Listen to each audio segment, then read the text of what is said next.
গাজায় চলমান ইসরায়েলি গণহত্যায় নিহতের সংখ্যা বেড়ে ৭২,৯৯৬ জনে পৌঁছেছে। একই সঙ্গে আহত হয়েছেন ১,৭৩,২৪৬ জন।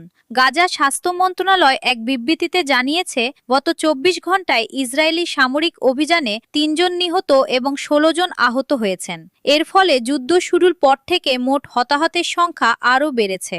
বিবৃতিতে আরও বলা হয়, ধ্বংসস্তূপের নিচে এবং বিভিন্ন সড়কে এখনও বহু মানুষ আটকে রয়েছেন। উদ্ধারকর্মীরা অনেক এলাকায় পৌঁছাতে না পারায় প্রকৃত হতাহতের সংখ্যা আরও বেশি হতে পারে বলে আশঙ্কা করা হচ্ছে।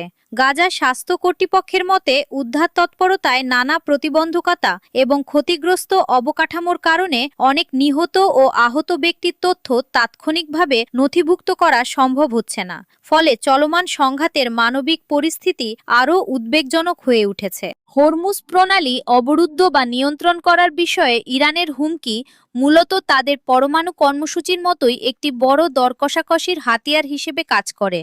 অস্ট্রিয়া সরকারের সাবেক ডিফেন্স অ্যাটাশে ভলফগ্যান পুস্টাই এই মন্তব্য করেছেন। আল জাজিরাকে দেওয়া এক সাক্ষাৎকারে পুস্টাই বলেন, এটি ইরানের কাছে অনেকটা পারমাণবিক বোমার মতোই এক শক্তিশালী অস্ত্র।